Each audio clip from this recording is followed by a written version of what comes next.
Corbera está haciendo una carrera memorable. Ahí aguanta Estefanía, grande Estefanía, va a ser oro, va a ser oro. Lo que crees te crea.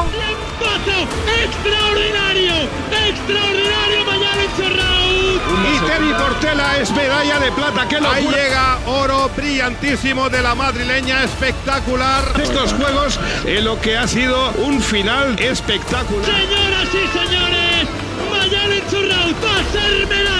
La unión y la confianza y la certeza de que si todas hacíamos lo mismo unidas iba a salir y somos campeonas del mundo. Mujeres del piragüismo, detrás de la palada.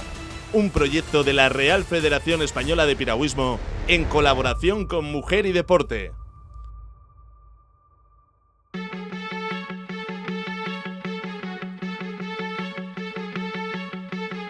Muy buenas amigas y amigos del piragüismo y bienvenidos a un nuevo episodio de Mujeres del Piragüismo detrás de la palada, un proyecto de la Real Federación Española de Piragüismo en colaboración con Mujer y Deporte.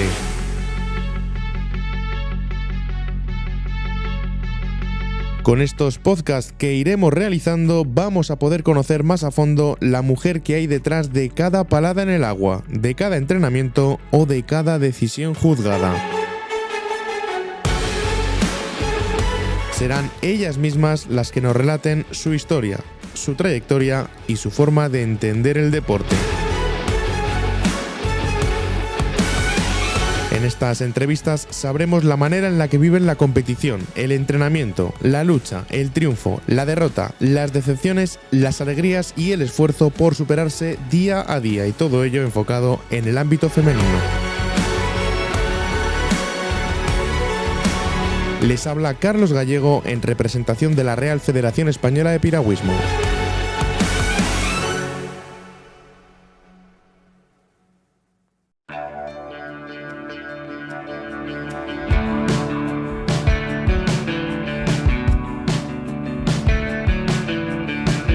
En la historia del deporte hay dúos o parejas que siempre quedarán en el imaginario de la gente a la que le gusta la competición. Inseparables pueden sonar nombres como Michael Jordan y Scottie Pippen, que llenaron sus vitrinas de anillos, la dupla de Arantxa Sánchez Vicario y Conchita Martínez, que trajeron para España 2 platas en los Juegos de Barcelona y Atlanta, o en el fútbol, la mítica de Xavi e Iniesta, que tanto a blaugranas como amantes de la selección española tan buenos momentos y triunfos dejaron en la retina de muchos. En el mundo del piragüismo nacional hay pocas duplas de mujeres que sean mejores y tan consistentes a lo largo de los años como la que hoy nos acompañan para esta entrega de Mujeres del Piragüismo detrás de la palada. Son, por sus resultados logrados, las mejores palistas de nuestro deporte en la disciplina de maratón, en la prueba del K2. 2 bronces, 4 platas y 2 títulos mundiales, el último hace pocas semanas en Győr, son su tarjeta de visita. 8 medallas entre europeos y mundiales que hacen que las Tanias sean un orgullo para esta federación y para nuestro deporte. Pero para presentar mejor a Tania Álvarez y a Tania Fernández, no voy a ser yo el que le quite el micrófono al mejor maratoniano español de la historia, que ha querido aportar su granito de arena para presentar a nuestras 2 invitadas en este día de hoy. Así que, Tono Campos, cuando quieras. El K2 de las Tanias empezó en el año 2018, dado que al finalizar la temporada 2017, nuestro entrenador Luis Padín le propuso a Tania Álvarez como compañera, a Tania Fernández, que le gustaba como compañera, que creía que era un barco que podía funcionar, con Tania Fernández de marca y Tania Álvarez de 2. Hablaron con Tania Fernández, aceptó montar el K2 y ese primer año pues ya dio sus frutos ese K2, ¿no? Quedando cuartas en el Campeonato de Europa de Metkovic en Croacia y sacando ya su primera medalla internacional en el Campeonato del Mundo de ese mismo año, del 2018, en Vilaverde, en Prado. A partir de ahí ese K2 no hizo más que crecer hasta obtener los resultados actuales, que ya cuentan con un extenso palmarés, como por ejemplo pues las 2 medallas de oro que que ya poseen 2 títulos de campeonas del mundo. Desearles que sigan compitiendo muchos años más juntas y suerte de cara a las temporadas que vienen. Tania Álvarez, Tania Fernández, conocidas por las Tanias debido a la pareja que formáis en el agua. Muy buenas y muchas gracias por aceptar la invitación a participar en esta ventana sonora del piragüismo. Buenas tardes, muchas gracias por invitarnos. Gracias y gracias también por esta pedazo de introducción. Teníamos que contar evidentemente con Tono Campos, que ha querido hablarnos un poquito más de vosotras. Bueno, precisamente, ¿hay algo que queráis apuntar a lo que nos ha contado Tono? ¿Le falta algo en vuestro currículum deportivo? Pues la verdad que me sorprendió que lo sabe bien de memoria. La verdad que yo no añadiría nada, ¿no? Un poco vuestros inicios, la verdad que fue a través de Luis Padín. A Tono, pues bueno, pasamos muchas horas de entrenamiento con él, no solamente en individual, también como pareja en la embarcación con su pareja Diego Romero, ¿no? Uh-huh. Entonces, bueno, la verdad que muy bonita la introducción, como comentaba Tania Fernández. Y nos conoce bien, sí. Lo bueno y lo malo ya. Si os parece, bueno, pues nos gustaría empezar un poquito más por lo inmediato, ¿no? Por vuestro título mundial en Győr. Vaya carrerón, ¿eh? Lo cierto es que hay muchas preguntas sobre la prueba, pero la primera puede ser sobre ese instante, ¿no? Ese instante en el que ya sois ganadoras. ¿Qué os pasó por vuestras cabezas cuando desembarcasteis en el Pantalán y os disteis ese abrazo que hemos visto tanto en redes sociales? ¿Qué os pasó por la cabeza en esos momentos? Pues la verdad creo que lo que se nos pasa en ese momento es lo que hemos conseguido, compi. Eso lo repetimos muchísimas veces y lo que siempre tenemos en mente, ¿no? Que es gracias a Tania, que siempre dice, ¿no? La misma frase: intenta disfrutar el momento porque no sabemos cuándo se va a volver a repetir. Y la verdad que, bueno, volver a saborear ese oro, bueno, la verdad es que hasta emociona, ¿no? Porque fue un año complicado. El año anterior habíamos sido cuartas, no sabíamos si seríamos capaces de volver a volver a conseguir, bueno, una mísera medalla más a nivel internacional y el hecho de intentar ir por una medalla y acabar pues con el oro, pues no estaban los planes. Uh-huh. No, de hecho, yo lo que le dije a Tania en meta a los segundos, le dije la que hemos liado, porque bueno, fuimos un poco con el objetivo de volver a estar en podium, que bueno, veníamos de no bajarnos de él durante varios años, pero parece que una vez te bajas lo vuelves a ver más alto, como con más dificultad. Entonces, bueno, nuestro objetivo era intentar estar en el podium y de hecho pues la carrera es muy larga y vas en todo momento intentando filtrar para quedar 3 embarcaciones y asegurar una medalla. Entonces, como que hasta el final de todo no pensamos en ir a por el oro como tal. Entonces fue como un doble chute de alegría. Pues la siguiente pregunta era precisamente si os podíais esperar este resultado, pero más o menos ya lo habéis comentado. Sobre todo iba a estar un poquito dirigida porque ha sido un año un poco complicado, ¿no? Sobre todo en el maratón nacional en cuanto a temas selectivos, copas, etcétera. Además no acudisteis al europeo en Portugal, pero ¿cómo fueron esos días previos en el Mundial en Győr? ¿Teníais buenas sensaciones o bueno, habíais hablado, ¿no? Que el objetivo era el podium, pero ¿cómo os sentíais esos días previos antes de plantaros en el agua? La verdad que es muy complicado. Siempre decimos, al menos yo desde mi punto de vista, siempre tenemos unos recuerdos, unas sensaciones, pero nunca podemos quedarnos con sensaciones de año a año porque cada competición es completamente diferente. No es como en la pista, que tenemos un crono y sabemos que hacemos un tiempo específico, una distancia concreta, sino que en el maratón hay muchos factores externos que no los podemos controlar, que nos pueden, en este caso, pues influenciar un resultado en la competición, ¿no? Y los días previos, la verdad que como, bueno, Tania lo contará seguramente más en profundidad, pero yo le tenía pánico al primer giro. Tenía pánico a ese primer giro era un circuito muy táctico y estaba constantemente cómo íbamos a abordar ese giro. Yo confío y confiaré siempre plenamente en ella, pero le tenía pánico. Hasta llegó un momento que ella me dijo, tía, sí, que ya, vamos por ya. fuera. Sí. Hasta me cortó, digo, no sea más pesada con eso, ya está, lo vamos a hacer bien. Y bueno, y por ese motivo marco yo. Porque estoy más tranquila en ese aspecto. Sí, yo la verdad quizás le doy muchas vueltas a las cosas, ella es mucho más fría, yo soy mucho, como a veces me paso de vueltas, ya tengo que decirme, Tania Elizabeth, baja marchas, porque los días antes de competir pues hay mucho estrés, ¿no? Hay mucho nerviosismo y tenemos personalidades diferentes y sí que intentamos compaginarnos muy muy bien, ¿eh? Pero que conste que este año fui capaz de gestionar mejor. Yo creo que respecto un poco a la pregunta que hiciste, que sí que llegábamos en un buen momento a nivel de condición física.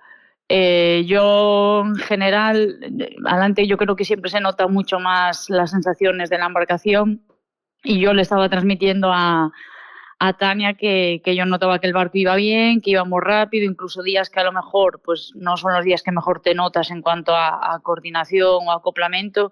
Yo le decía, el barco está yendo rápido.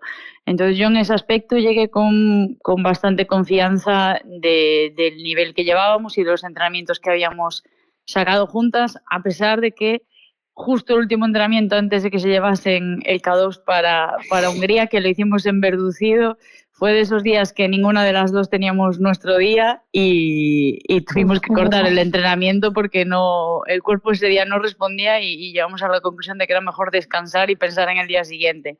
Pero una vez llegamos a York ya las sensaciones fueron buenas. Qué bueno. Sí, para todo el mundo que no se...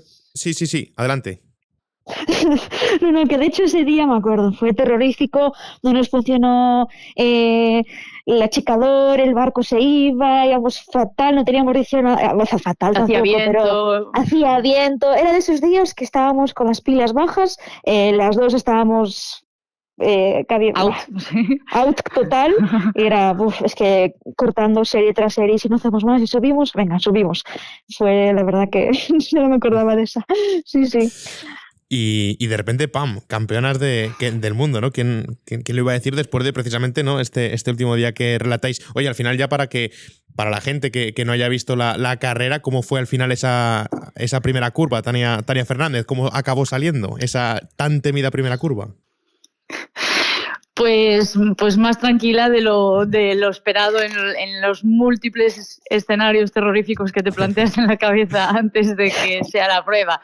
Al final íbamos por fuera y lo único que teníamos que estar pendientes ahí es de que la propia curva no nos abriese demasiado y no nos quedásemos. Pero bueno, estuvimos muy atentas a un posible tirón ahí y pudimos salir sin complicaciones de esa primera curva tan temida.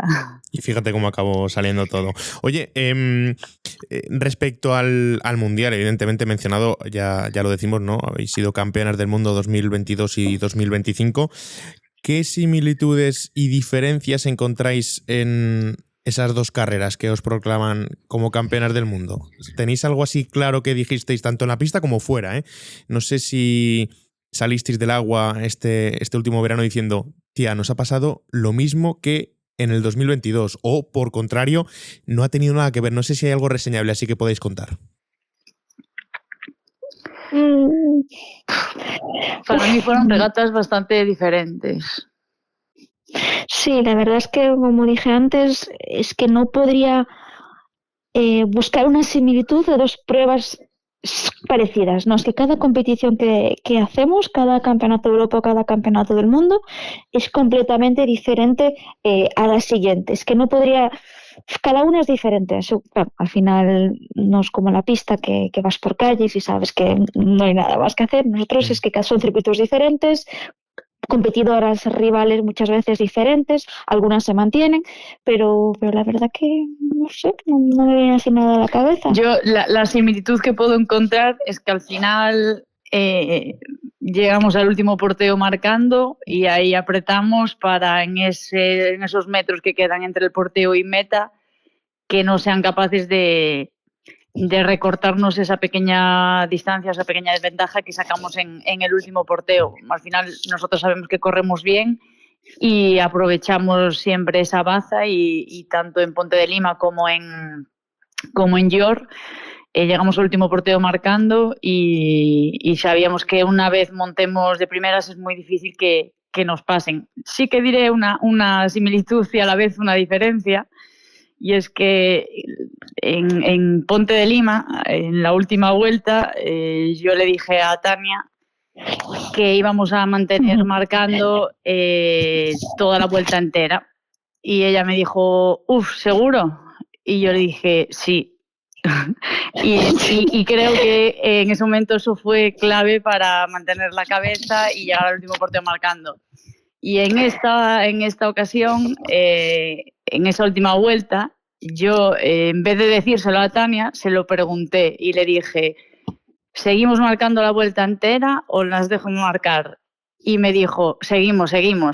Entonces, en este caso, que ella suele ser más reservona, me dio a mí el empujón para no dudar en seguir marcando, y creo que en ambas pruebas fue clave para conseguir la victoria. Sí, de hecho, le dije eso de que seguimos porque yo tenía ya, fui a mi posición atrás, es donde tengo un poco, soy su retrovisor, ¿no? Tengo ya un poco la ubicación del grupo, sé dónde va colocada cada embarcación, y a priori la embarcación húngara más potente, la más fuerte, eran las que iban en un barco blanco y estaban colocadas a nuestra derecha. ¿Qué implicaba eso? Que cuando diésemos hacia boga y nos pusiésemos en contracorriente, tarde o temprano ellas iban a tener que intentar sobrepasar nuestra ola, ya que nosotros íbamos marcando y íbamos a irnos a la orilla. Entonces, había algo de táctica que yo sé que si las dejábamos a ellas dominar, íbamos a encontrar a nosotras en esa posición atrapada en la que se encontraban ellas al final de la competición. Entonces, hubo un poquito de cabeza pensante en esa decisión y la verdad, otra cosilla que también de similitud podría haber, el porteo. Era un porteo pequeño y en playa. Creo que sí. Que nos gusta mucho, la verdad, sí. Las fotos en playa. Sí. Para terminar ya esta temporada, esta magnífica temporada 2025, vamos a irnos un poquito más a competición nacional, después de esos triunfos absolutamente espectaculares internacionalmente. Este año además os habéis llevado de nuevo la prueba del descenso del Sella, 2 años después de vuestra primera victoria. Desde dentro y como ganadoras, y pese a que no seáis las dos asturianas, aunque ya se sabe el dicho, ¿no? Ese de gallegos y asturianos, primos hermanos, es tan mítica la prueba, tiene ese aura que muchos hablan y que definen prácticamente con emoción, ¿no? Es una experiencia que todo palista en algún momento tiene que hacer. ¿Cómo lo veis? Sí, yo creo que esa salida, la multitud de gente que hay, el nerviosismo que te encuentras cuando estás sonando el himno de Asturias y no solo el himno, ¿no? Yo creo que para mí lo más especial del Sella es cuando vas por el río, no sabes en qué posición estás, porque claro, eso es multitud de piraguas, y siempre está, ¿no?, la gente por las orillas del río, las Tanias, vais primeras. Para mí eso es que guay, se me pone la piel de gallina, ¿no? Y cada año, ¿no?, siempre tienes ese feedback y la gente te reconoce, las Tanias, vais primeras o segundas, porque tenemos también una recua de platas.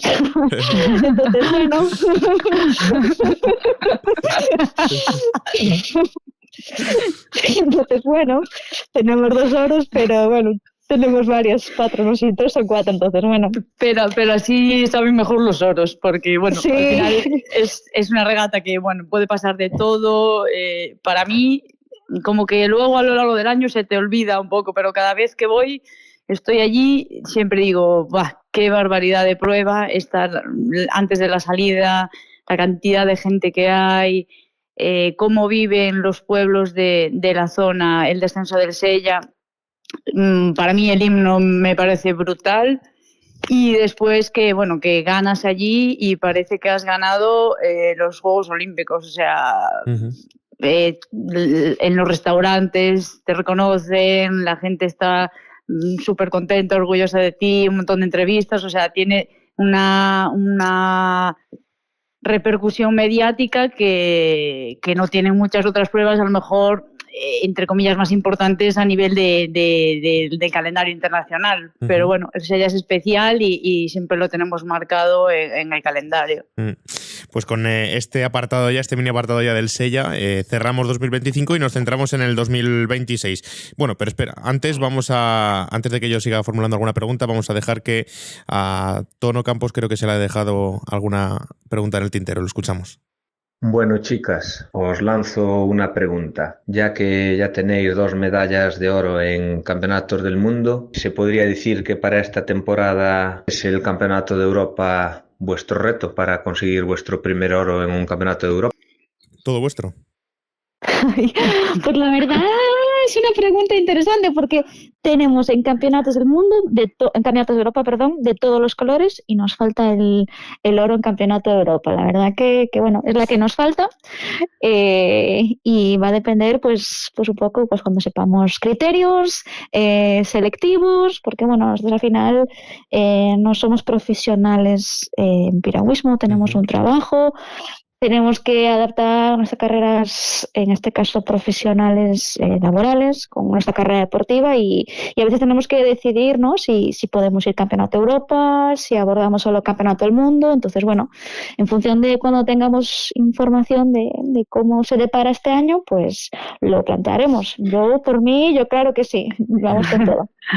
La verdad que nos falta ese oro en el Campeonato de Europa y que las Tania somos de campeonatos del mundo, porque incluso algunos campeonatos de Europa no los hemos competido, pues como bien dice Tania, por diferentes compromisos laborales o académicos que nos planteamos pues para mantener nuestra vida personal a la misma altura que la deportiva. Uh-huh. Y luego a la hora de competir, yo siempre creo que al Mundial siempre llegamos con un plus, un extra de nivel, no sé si por motivación o por lo que sea, y el Campeonato de Europa siempre se nos atraganta un poco más, pero está dentro de los objetivos. Uh-huh. Buena pregunta, la de Tono Campos, sin ninguna duda. Oye, hablando precisamente del Mundial, bueno, hablamos del 22, hablamos del 25, vamos a hablar del 26 también. ¿Os apetece el viaje a Argentina? ¿Cómo lo lleváis? ¿Cómo lo tratáis? Claro que yo por lo menos, claro que me apetece. Yo en mi caso ya fui a 2017 al Campeonato del Mundo en Sudáfrica, en el 19 ya fuimos juntas a China, entonces bueno, ahora en el 26 nos toca ir juntas a Argentina. Claro que sí. Sí, a ver, estamos muy acostumbradas además a competir casi siempre por Europa. Entonces, pues todo lo que sea salir del continente, pues siempre resulta el doble de atractivo, pero bueno, en este caso además la fecha es súper tarde comparado con otros años, es a finales de octubre, entonces eso también te hace un poco replantear la temporada porque se puede hacer muy larga y hay que saber en qué momentos hay que tener el pico de forma y buscar el primero, pues cuando sea el clasificatorio, para primero poder estar allí y luego ya una vez se consiga eso, pues volver a pensar algo grande. ¿Y cómo lleváis esto de viajar tan lejos? Porque ya lo decía ahora mismo Tania Álvarez, ¿no? Ese punto de atractivo de salir también de Europa, ¿no? Ese viaje a China en el 2019, Sudáfrica 2017. ¿Hay cierta inquietud en vosotras, en el palista, cuando hay un viaje largo, algo a lo que quizás no estéis tan acostumbradas, con un cambio horario también? No sé cómo lo planteáis ese ámbito, ese hándicap. Sí, yo creo que la principal así tensión que tenemos los deportistas es que nos llegue el material.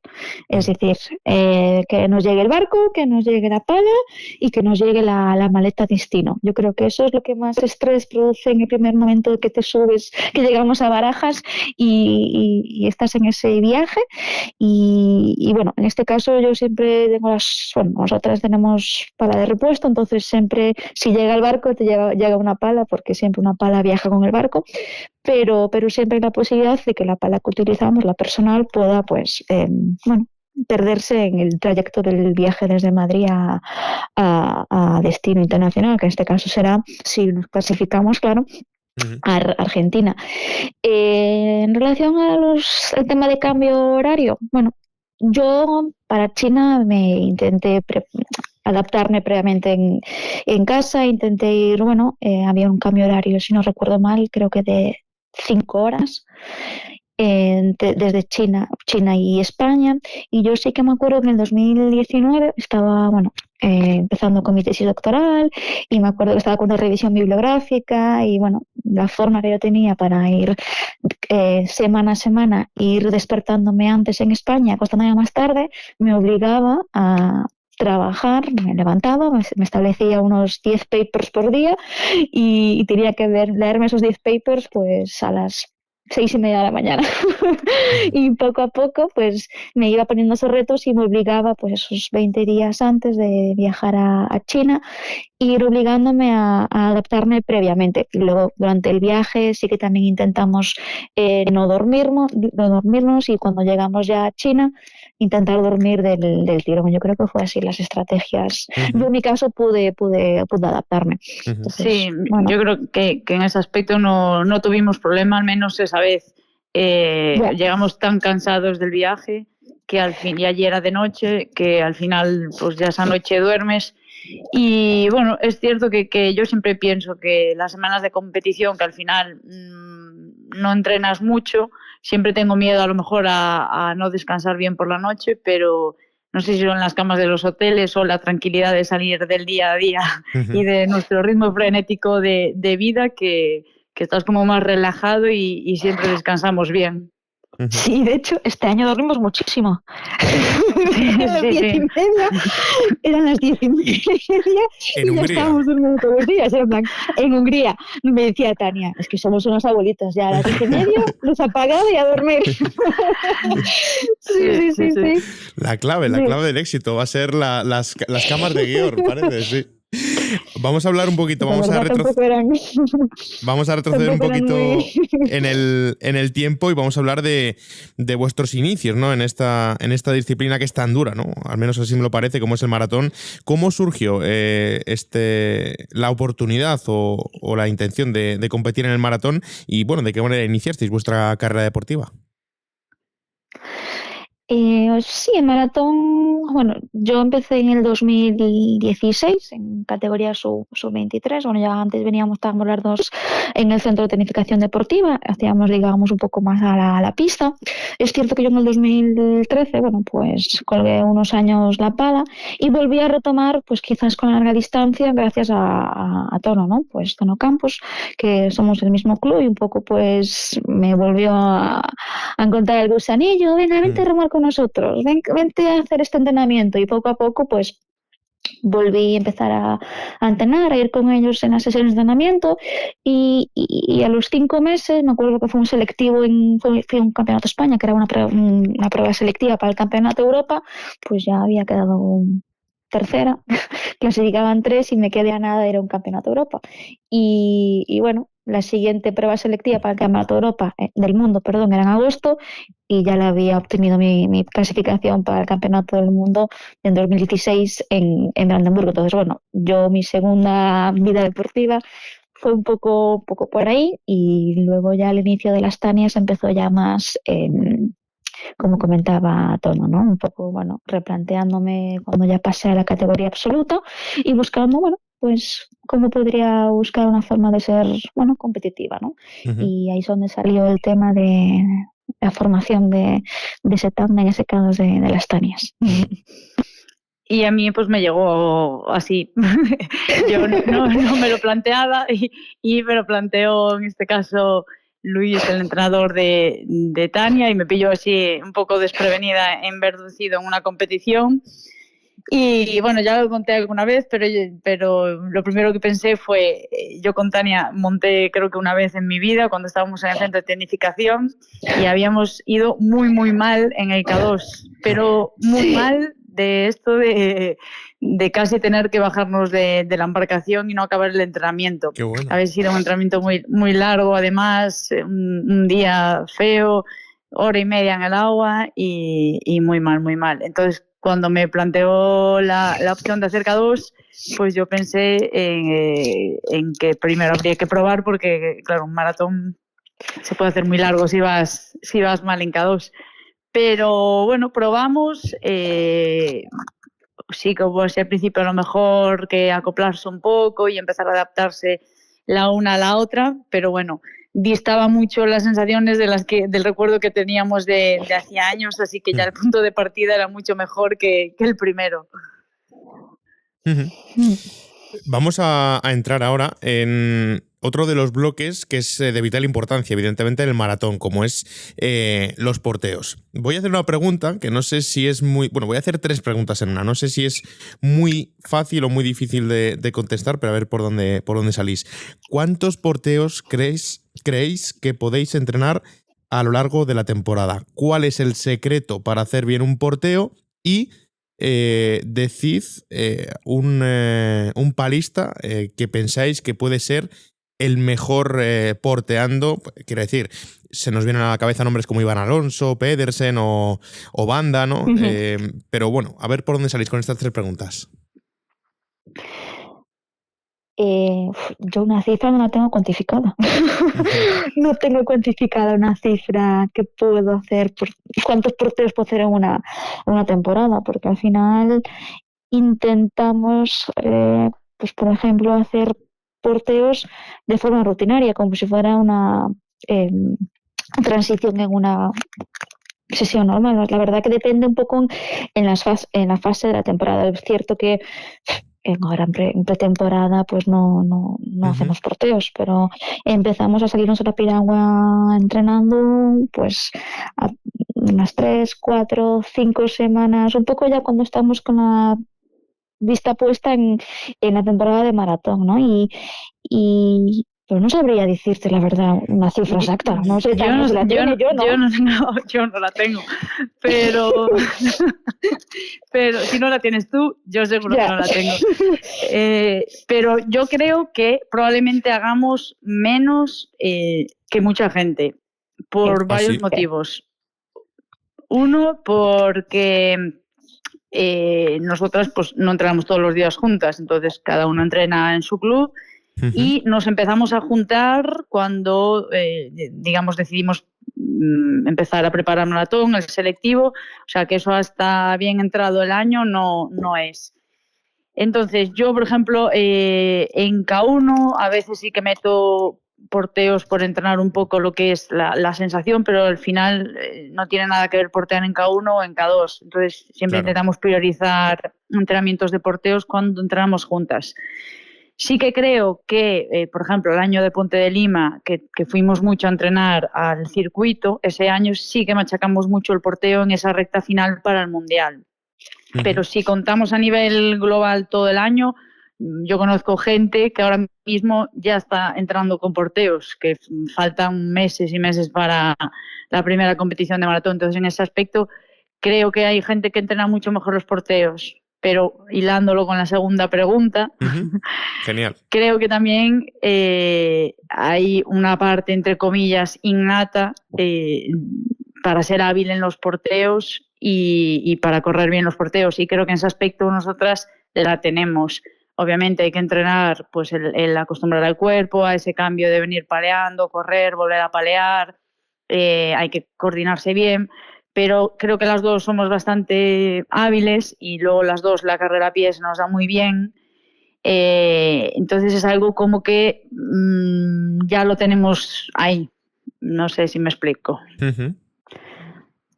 Sí, y yo creo que un poco respondiendo a la última pregunta, tenemos los nombres que comentaste. Pedersen en pantalón es una pasada. Iván, creo que en playa es de los que mejor ejemplos podemos fijarnos. Y también a nivel femenino, Melina Anderson en pantalón también, bueno, la cabrona sabe hacerlo muy bien.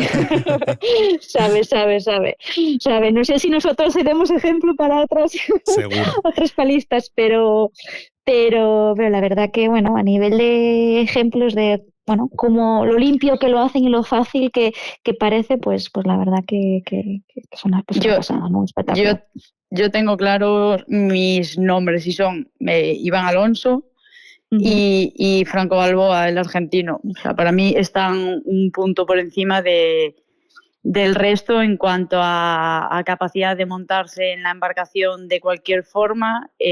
Quizá me quedaría con Iván Alonso porque comete menos errores y al final, pues en competición de nada te sirve hacer 9 porteros bien si uno lo haces mal y ese es el de la competición.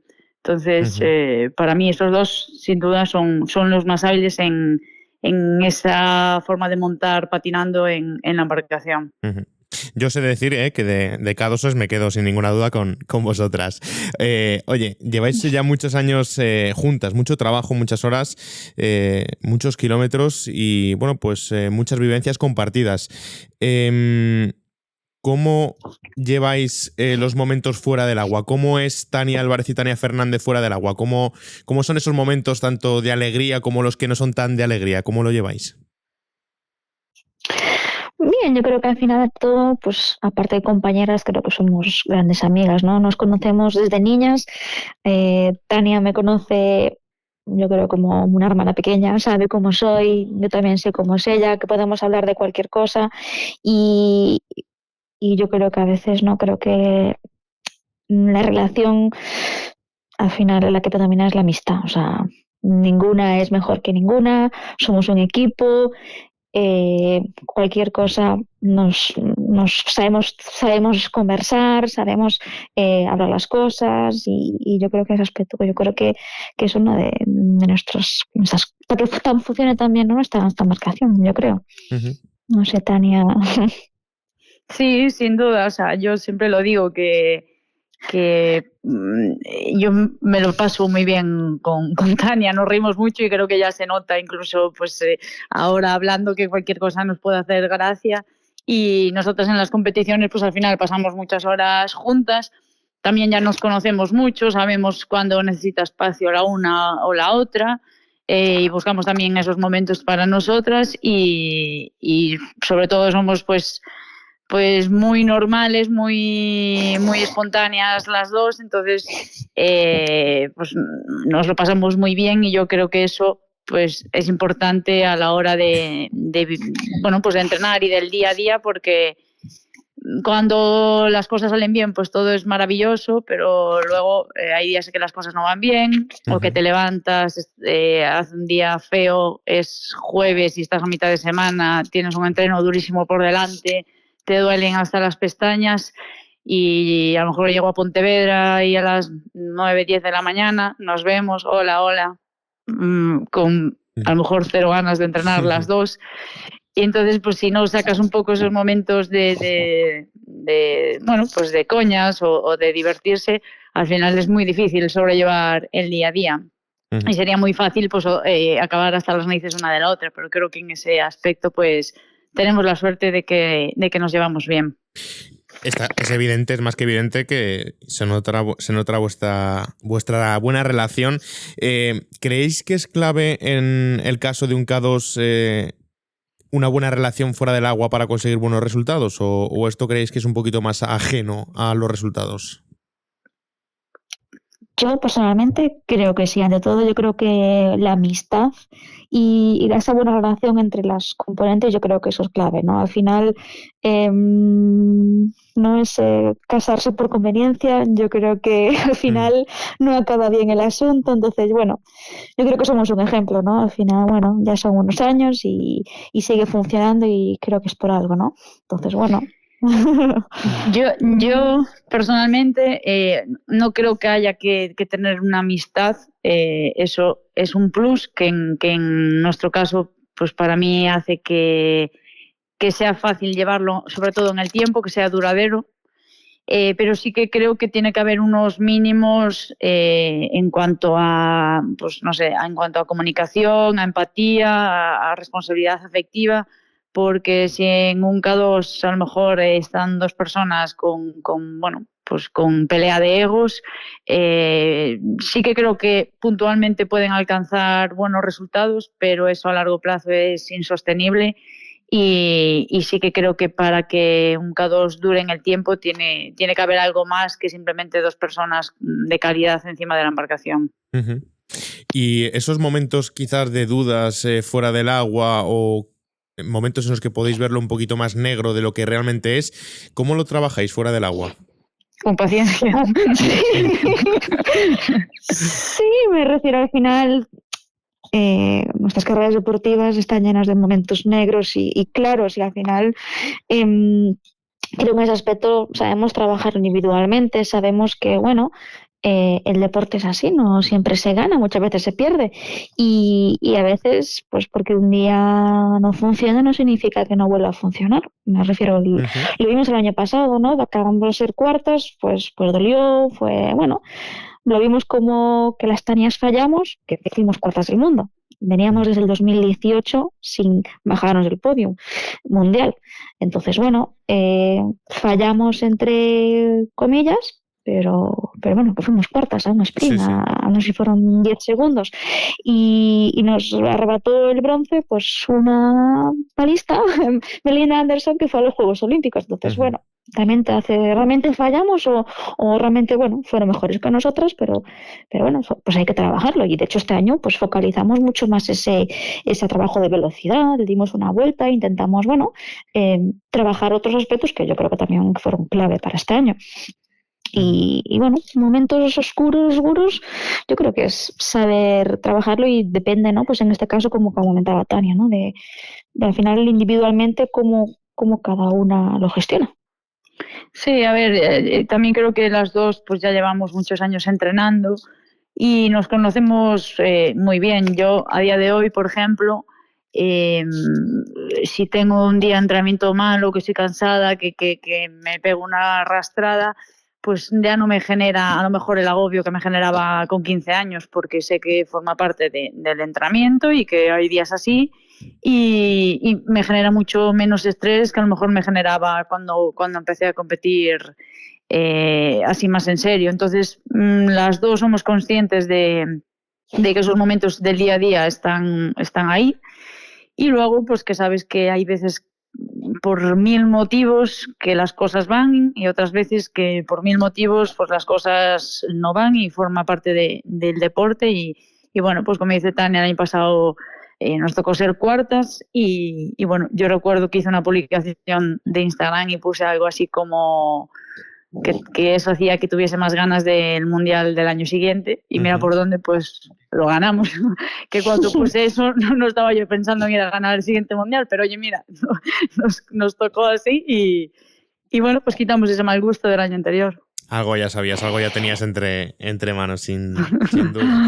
Oye, ¿cómo veis el estado y el futuro del maratón? Quiero decir, tenemos cantera, ¿veis las futuras Tanias que dentro de muchos años, 15, 20 años, os destronen o cómo lo veis?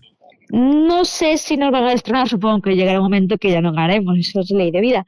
Pero bueno, cantera hay, siempre hay otra segunda embarcación española que siempre tiene un nivel digno internacionalmente. Cuando vemos que cuando las Tanias no estamos, por ejemplo en los campeonatos de Europa, España logra sacar otra medalla, ¿no? Entonces, bueno, eso es un reflejo de que cuando nosotras no estemos, pues España tiene un plan B. Entonces, bueno, en ese caso, y lo está demostrando cuando no estamos las Tanias, en los campeonatos de Europa, pues España está logrando una medalla. Entonces, bueno, ojalá lograr España 2 medallas en un campeonato del mundo, eso ya es un poco más complicado, ¿no? Entonces, bueno, será cosa de trabajarlo y de cara al campeonato del 2026. Uh-huh. ¿Y en qué veis o en qué notáis que haya crecido la piragua femenina respecto a los últimos 10, 15 años? ¿Lo veis desde dentro o ese crecimiento quizá no lo advertís tanto? O sea, yo creo que en general en el deporte se ha visto una evolución del deporte femenino brutal desde que nosotras somos pequeñas, pues eso, en los últimos 20, 30 años, en totalmente todas las disciplinas y por supuesto en el piragüismo también. Se ve muy bien, por ejemplo, en los campeonatos de España o las copas de España de pista, que el nivel ha subido muchísimo y que antes, entre comillas, pasar la contrarreloj en K1 era algo fácil y hoy en día estar entre las 27 mejores de España en pista pues es muy complicado. Uh-huh. Entonces pues eso se ve reflejado en todos los deportes, en todas las disciplinas, y en el caso del maratón pues está claro que vienen por detrás gente joven, con ganas, con ambición, y al final yo creo que también el ver que los senior a lo mejor pues sacamos medallas y abrimos esa vía, pues ellos también, los más jóvenes, ven que hay un camino por recorrer, pero que se pueden conseguir cosas chulas, y eso hace que al final crezca el nivel en nuestro país y que estemos entre los mejores en el medallero internacional. Uh-huh. Vamos ahora particularizando en cada una de vosotras.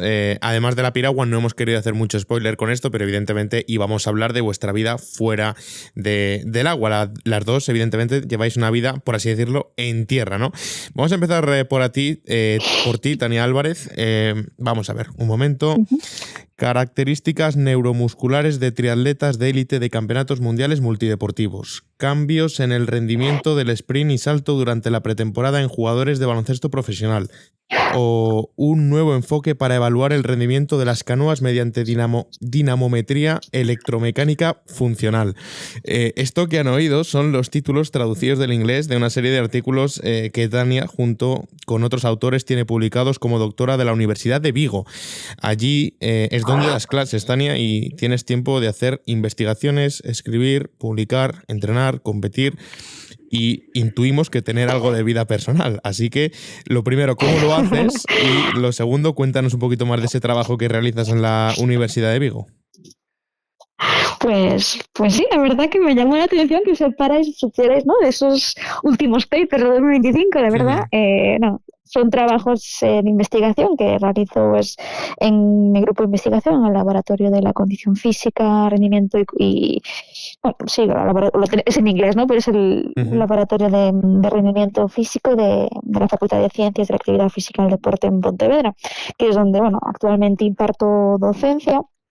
De hecho, ¿cómo lo hago? Pues la verdad que es una pregunta que siempre todo el mundo me formula y la verdad que no tiene ningún secreto, ninguna complejidad, solamente yo creo que la clave es la organización, ¿no? Es cierto que creo que he tenido suerte en este caso, uh-huh. porque eso consigo organizar en este caso mi carga académica, mi carga lectiva en pretemporada. Yo, por ejemplo, ahora estoy en noviembre y ya he acabado mis horas de docencia, entonces bueno, eso me permite, yo tengo un tope de horas que las imparto pues este año en este caso en particular las he impartido creo que fueron 7 semanas hasta finales de octubre, y eso me permite que bueno, una vez que acabo la docencia me olvido ya de dar clase, me puedo focalizar más pues en la investigación y en los entrenamientos, ¿no? Entonces bueno,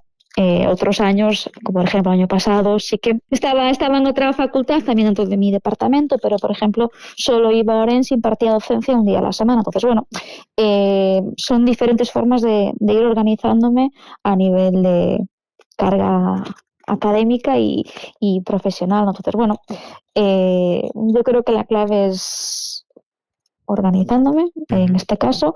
Es cierto que la Universidad de Vigo, pues en este caso tengo posibilidad, ¿no?, de y también con mis compañeros de los coordinadores de las materias y mis compañeros, el resto de profesores y doctores, bueno, siempre me permiten escoger dónde quiero ubicar mi carga horaria y, bueno, más o menos también en conjunto con el profesorado, y al final son materias cuatrimestrales. Entonces, bueno, cuando tengo competiciones o momentos de mucha carga de entrenamiento, es cierto que bueno, a veces me toca entrenar domingos, es lo que toca. Entonces, bueno, si un día no entreno porque tengo otras obligaciones, pues tendré que recuperar la sesión otro día. Entonces, yo creo que la clave está ahí, ¿no? Organizarme. Bueno, yo solo digo, dentro de todo esto, que he tenido así un momentito, ¿no?, para ojear un poquito por encima cada uno de ellos, y puedo afirmar que el de baloncesto me he quedado absolutamente loco, ¿eh? Creo que para los que va dirigido el estudio, ¿no?, estos cambios en el rendimiento del sprint y salto durante la pretemporada en jugadores de baloncesto profesional, creo que para ellos pueden sacar muy buenos datos en su beneficio. Por cierto, Tania Álvarez, creo que vas dejando buenas migas allí por donde pasas. Mira, escucha esto. Hola, Tanias, ¿qué tal? Tengo ya la suerte de conoceros desde hace muchos años, desde que erais unas niñas, y coincidimos en el centro de tecnificación, y haber visto cómo habéis crecido a lo largo de estos años, tanto en la parte deportiva con grandes éxitos que seguís cosechando a día de hoy, como en vuestra parte personal y profesional. En este sentido, especialmente con Tania Álvarez, con quien llevo ya trabajando varios años, tanto en la universidad como últimamente también en una clínica, y puedo observar cómo ese crecimiento y esa parte deportiva de disciplina, rigurosidad y trabajo bien hecho, con sacrificio, lo lleva a cabo también en la parte profesional, y donde desde luego seguro que llegará muy lejos también para ella. Y relacionado con esto, me gustaría hacer una pregunta de dónde se ve dentro de unos años, tanto en lo deportivo como en lo profesional, y qué le gustaría, cómo querría seguir trabajando en este sentido. Bueno, pues escuchábamos a Alba Cuba con este mensajito, así que nada, todo tuyo, Tania. Ostras, pues la verdad, bueno, donde me veo, ojalá verme en este caso, pues con una plaza, ¿no? Un poco pues más estable, una plaza en la universidad, en este caso, si puede ser la Universidad de Vigo, o conseguir ganar una en algún lugar para estar un poco más tranquila y no estar renovando más contratos con la incertidumbre de si trabajaré un año sí, otro no. Entonces, bueno, a nivel profesional y bueno, a nivel deportivo, intentar seguir más años, pues mientras el cuerpo aguante, pues como hasta ahora, ¿no? Y a Tania Fernández, ¿cómo se ve en esos 5 o 10 años? Uf. Buena pregunta. Pues yo tengo un poco dos frentes abiertos. Por un lado tengo ahí unas oposiciones con las que estoy pues trabajando desde hace un par de años. Lo que pasa es que no salen convocatorias todos los años. Entonces sí que a medio plazo pues me veo entrando ahí como profesora en ciclos de formación profesional sanitarios. Uh-huh. Y por otro lado pues tengo el campo de la fisioterapia como tal, que es en el que actualmente estoy trabajando. Bueno, espera un segundo, Tania, porque ahora nos lo vas a contar, porque al igual que hemos hablado de Tania Álvarez hasta ahora, de su faceta en la Universidad de Vigo, vamos a hablar de ti en este caso, porque sí que es verdad que me adelanto yo un poquito con tu futuro, fallo mío. Así que vamos a introducir a la gente que esté escuchando, porque, claro, si yo ahora digo Langreo, Fabril, Oviedo Vetusta, Gimnástica Segoviana, Bergantiños, Sarriana, Ourense, Salamanca, Lealtad y Numancia, todo aquel que nos esté escuchando podría pensar que efectivamente se me ha traspapelado el guión, pero no. Lo cierto es que Tania es fisioterapeuta, además de palista, y está al cuidado de los futbolistas del Coruso, que está en Segunda Federación, en el Grupo 1. Y además trabaja en un centro de entrenamiento. Entonces, ahora sí, Tania, cuéntanos un poquito, porque si hablábamos de Tania Álvarez, tú tampoco te quedas corta con la actividad. ¿Cómo es esa actividad tanto en el centro de fisioterapeuta como en un club de fútbol?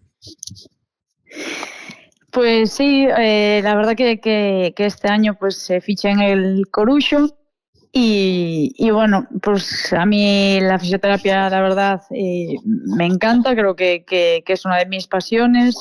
Me considero muy un friki de todo el campo de la fisioterapia y del movimiento y del dolor. Y bueno,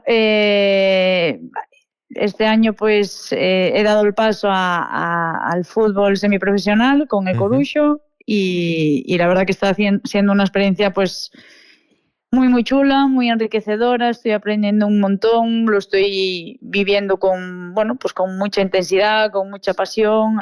Hay un grupo súper bueno de jugadores que la verdad se llevan muy bien, eso está haciendo que el día a día sea pues muy sencillo, muy llevadero, están trabajando muy duro y bueno, yo creo que pueden salir cosas chulas de este grupo y la verdad que estoy disfrutando, pues como suele decir, como una nana de esta etapa. Bueno, estamos hablando de una palista de alto nivel que también es fisioterapeuta en el Coruxo, en un equipo de Segunda Federación de Fútbol. Y la pregunta es, ¿esas concentraciones con el equipo nacional de maratón en calidad de deportista se pueden parecer un poquito algo a esos viajes que hacéis entre semana o a ese día a día que hacéis con el Coruxo? ¿Hay algún punto en el que se parezcan? Te diría que pocos, la verdad. O sea, son dos deportes completamente diferentes. Ya para empezar, porque uno es un deporte de equipo y el otro, aunque a veces compitamos en K2 o en K4, es como un deporte individual. Tienen aspectos muy diferentes desde, no sé, desde todo, desde cómo entrenan, desde las rutinas, desde... En los deportes colectivos pues se busca mucho esa cohesión en el grupo, ese hacer piña, se hacen a veces pequeñas dinámicas pues eso, para generar esa cohesión y ese sentimiento de pertenencia a grupo. Se trabaja mucho desde esa perspectiva.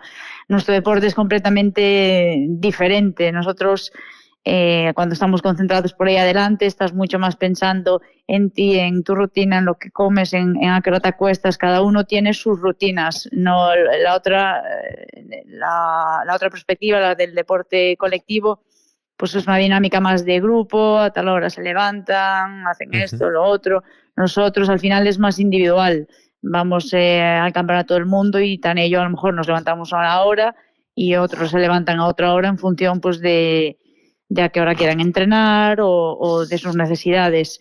No sé, la verdad que estoy aprendiendo mucho de ellos y también intento yo enseñarles desde mi deporte individual pues lo que puedo para que puedan aprender también de mí. Al final yo también vengo de un deporte, yo siempre digo, el piragüismo es un deporte muy exigente y muy duro. Casi el último de un campeonato de España probablemente entrene 6 días a la semana. Eso es muy raro de ver en otros deportes. Entonces, en ese aspecto son deportes con dinámicas muy diferentes. Bueno, pues ya para ir terminando, vamos a traer al último de los participantes de este capítulo del podcast, Fernando León, que además tiene una pregunta muy interesante en la recámara. Me piden que hable un poco de Tania como compañero de trabajo. La verdad, que es el segundo año que coincidimos, estoy teniendo la oportunidad de compartir mucho más tiempo, ya que al estar con el equipo pasamos muchas más horas entre viajes, entrenamientos y demás. Y la verdad, Tania me parece que es una persona que es un ejemplo de organización. Fisio por las mañanas en el fútbol, fisio algunas tardes en la clínica, además de eso, ir a Lugo cada vez que puede a visitar a la familia, viajes con el equipo y encima de todo eso es capaz de entrenar y además proclamarse campeona del mundo por segunda vez.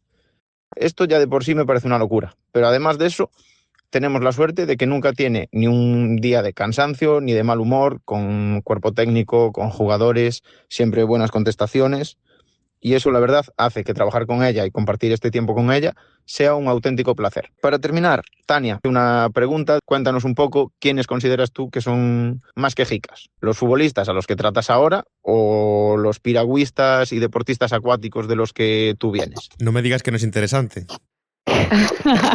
Qué buena. A ver, respondiendo a la pregunta de León, a quien agradezco que participe en esto, los futbolistas son muy fisiodependientes, eso es una realidad.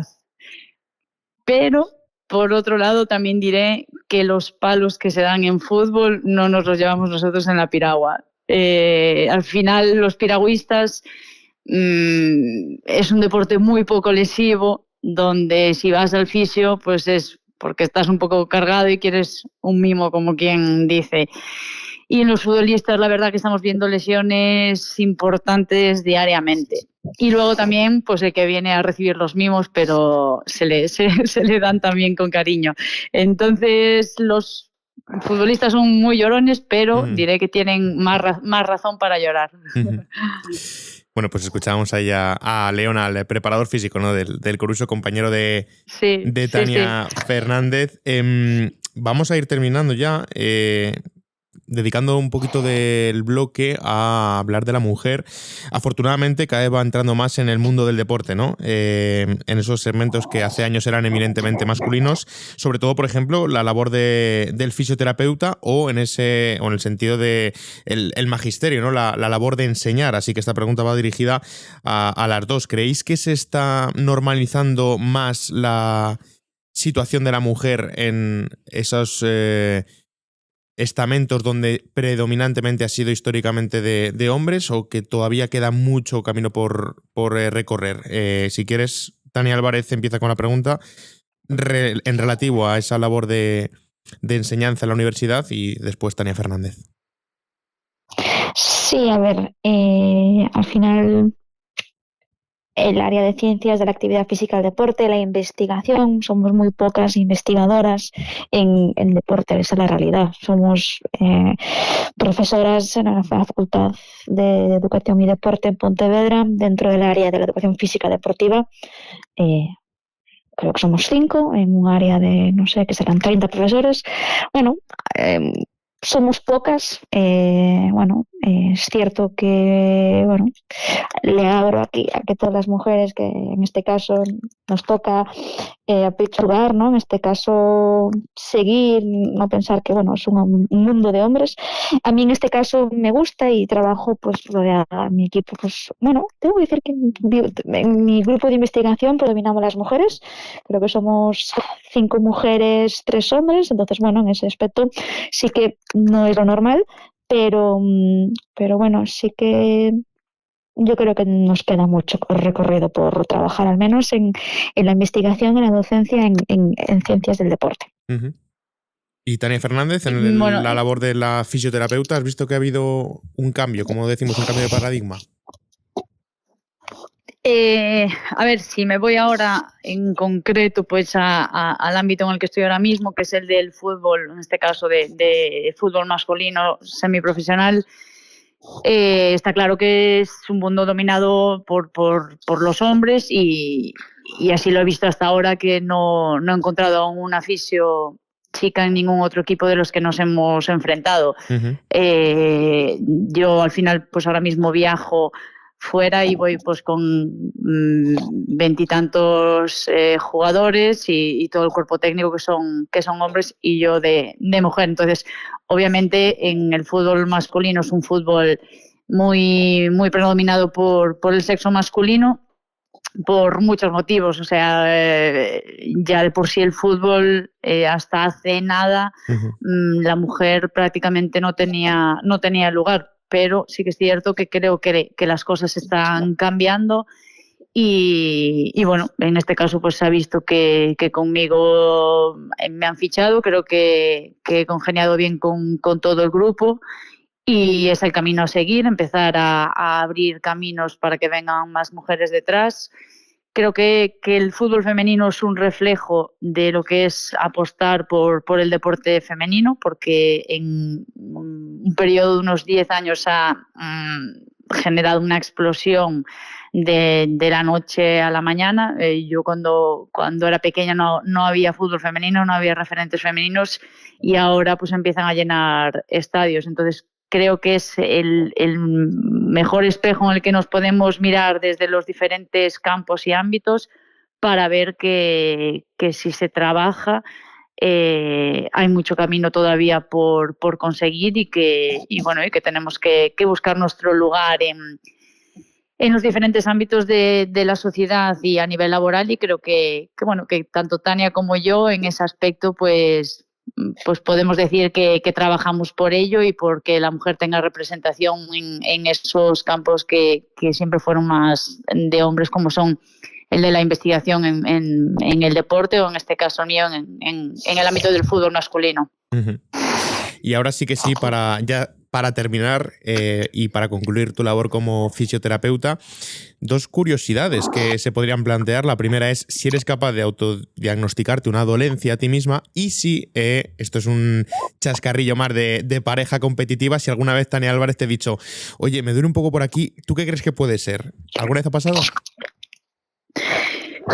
Sí, nunca me trató. Mira cómo la lanza, La has soltado,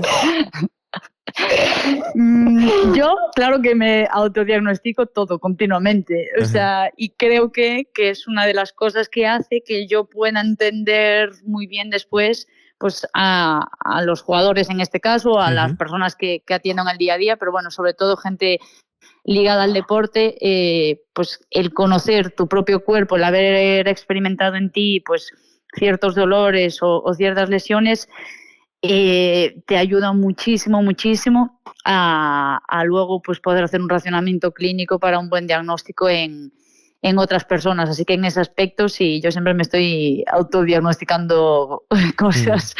Y respecto a Tania, la verdad que ella nunca me dice nada y aunque me lo dijese se iba a quedar en una palabra, porque no, en casa de herrero cuchillo de palo, ¿no sabes esa? Sí, pues la gente de mi entorno pasa un poco de ella, porque ya bastante tengo con mi día a día en un lado y en otro y en ese aspecto es cierto que no nos molestamos mucho con temas laborales la una a la otra. Sí. ¿Algo que decir, Tania Álvarez? Tienes la última palabra. Creo que ya le dije. No, que va. Nunca, la verdad que nunca le pedí que me tratase y tampoco nunca me trató. Ella sí un día me diagnosticó como que dijiste, somatizo. Es cierto. Somatizo, entonces somatizas, eso no es nada, somatizas, eso no es nada. Y yo siempre, ay, con mi tortícolis. Yo siempre le resto importancia. Pero nada. Bueno, chicas, ha sido un placer, ha sido un rato espectacular con vosotras, hablar con las bicampeonas del mundo en K2 en maratón. Espero que hayáis estado a gusto y nada, muchísimas gracias Tania Álvarez y Tania Fernández por haberos pasado un ratito por aquí por el podcast Mujeres del Piragüismo detrás de la palada. Muchas gracias a vosotros. Muchas gracias a vosotros y la verdad que ha sido un rato estupendo. Gracias. Creo que es una escuela de vida enseñarle a mis hijas que a lo mejor no las puedo acompañar todo lo que me hubiese gustado. Tuve ahí sentimientos de lo hago, no lo hago, y dije, lo hago, este tren no sé si va a volver a pasar. Y claro, de repente dar la vuelta y ver el cielo, pues negro no, lo siguiente, y a escuchar los truenos. Y yo me acuerdo que ahí descubrí que hay un ritmo, tenemos un ritmo más cuando vamos remando, que es el ritmo del miedo. Sí, el ritmo del miedo de sobrevivir. O sea, yo no concibo el kayak polo sin mis hermanos, porque están ahí desde que empecé, y jugar con mi hermana para mí es un regalo. Y yo lo concibo pues eso, como felicidad. Al final el contar con compañeros que pueden decir cosas así sobre ti, es la mayor recompensa que podemos tener en un colectivo. A bien ser tiene que ser invisible. Entonces muchas veces nos encontramos con situaciones un poco desagradecidas, pero es que al final esa parte, cuando las cosas salen bien y cuando realmente terminas satisfecho por lo que crees que está bien hecho y por lo que es justo, es lo que siempre recompensa. Necesitábamos que nos diesen cariño y que él nos estaba dando cariño. Que lo que crees te crea y que el universo es mente. Entonces, primero lo sueñas y luego lo creas, pero sin soñarlo no puedes conseguir nada. Las chicas en el piragüismo han dado un salto muy grande. Creo que también ya estamos marcando una figura muy importante y creo que que van quedando muy pocas diferencias entre hombres y mujeres. Por diferentes circunstancias he aprendido a valorar las cosas importantes de la vida. Lo más duro que tenía que vivir en mi vida, la pérdida de mi madre, que para mí era la persona más importante de mi vida, pues ha sido un golpe bastante me ha desubicado mucho, ¿no? Que al final pues yo no me lo esperaba todavía, ha sido todo muy rápido y me di cuenta de que en esa hora y algo que estaba entrenando, pues me estaba centrando en mí misma y no pensaba en nada más. Entonces la verdad es que, mira, en el momento más difícil de mi vida es cuando más he disfrutado de remar. ¡Las Tanias, vais primeros! Para mí eso es que guay. Se me pone la piel de gallina, ¿no? Y cada año, ¿no? Siempre tenés ese feedback y la gente te reconoce. ¡Las Tanias, vais primeras o segundas! Porque tenemos también una récord de platas. Entonces, bueno. Si algún día vuelven a vaciar el lago de la casa de campo, se van a encontrar una de penas, una de disgustos, una de problemas que todos hemos dejado allí paleando. Tú llegas allí y te olvidas porque lo único que tienes que hacer es meter la pala, sacar la pala, meter la pala, sacar la pala. Entonces es una cosa súper beneficiosa. Fue una decisión muy difícil porque, pues eso, llevas toda la vida en un club, ahí he aprendido a nadar, a jugar al tenis, he hecho también 8 años hockey y llevo 20 años en piragüismo, pues me han tratado siempre muy bien y no me podía ir pues sin ninguna razón y al final pues me hacían sentir aquí como en casa, yo me sentía así y es un poco el sentimiento, aparte de deportivo por lo que te he comentado, pues emocional también, de decir, me siento como si estuviera en casa, pues ¿por qué no voy a darme la oportunidad de decir, creo que estos años aquí los voy a disfrutar? Atrévete a hacer un deporte diferente que te va a hacer viajar por el mundo y conocer nuevas culturas, personas y formas de vivir. Centrarnos en el proceso y no en el resultado, porque al final los resultados pueden que lleguen, puede que no lleguen, pero lo que no podemos dudar nunca es en el proceso, en el camino, y pelearlo desde el principio siendo trabajadores, siendo constantes, confiando en el camino y bueno, pues esos momentos de ansiedad, de querer ya resultados, frustran mucho al deportista, entonces buscamos cuidar mucho esos momentos que son tan complicados para ellos. Que no escuchase juicios ajenos ni las valoraciones de nadie, porque era mi cuerpo, mi embarazo, mi deporte, y que hiciese todo en lo que yo me sintiese bien. Es que lo soñé así y ha sucedido así y estoy muy contenta de poder haber vivido, ¿no? Bueno, y por seguir viviendo, ¿no? La maternidad que he querido, no la que me han impuesto, no la que me hayan dicho que tiene que ser. Mujeres del piragüismo, detrás de la palada. Un proyecto de la Real Federación Española de Piragüismo en colaboración con Mujer y Deporte.